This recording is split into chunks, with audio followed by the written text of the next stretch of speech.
With the recent release of the iPhone SE, many are begging the question, is Apple lazy and boring? Let's take a look. This is Tech in Depth.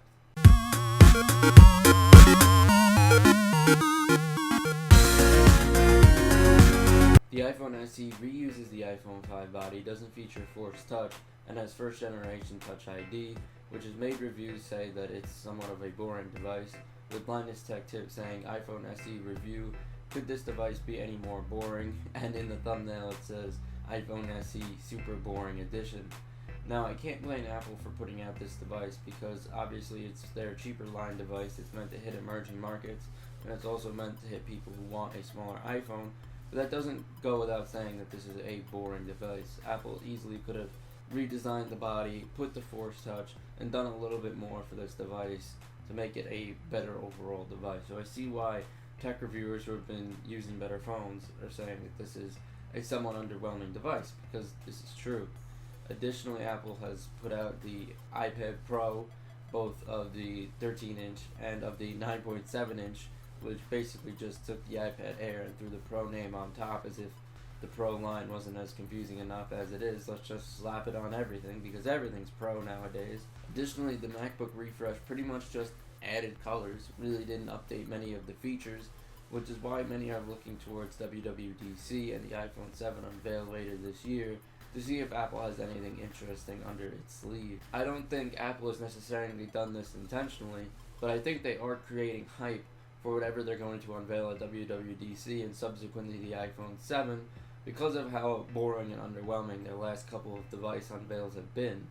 I think this is going to make the iPhone 7 and whatever comes out at WWDC look really cool by comparison, because you're going to have the recent memories of the somewhat underwhelming iPhone SE in hand, and then you're going to go, wow, the iPhone 7 is really cool. Well, yeah, it's going to be really cool in contrast, even if it's mediocre in practice. So I think whether Apple has done this intentionally or not, I think creating this somewhat lazy, boring atmosphere that they've had recently is actually a good thing for them, because like I said, it's going to make all the devices they're going to show off over the next couple of months look a lot more interesting in contrast. And that doesn't go without saying that the LG G5 and the Galaxy S7 Edge have created more interesting devices than I think we're likely going to see out of Apple. But I think it's time that Apple kicks it into gear and really shows off something cool with the iPhone 7. I think if they're going to survive the next couple of years and keep their stronghold of the market share in the smartphone game, they're going to need to show off something interesting. They're going to need to not only be able to impress everyday users like you and me, they're going to need to be able to impress the tech reviewers, because those are the people who are going to get the word out about whether Apple is really coming back strong in the latter half of 2016 and into 2017.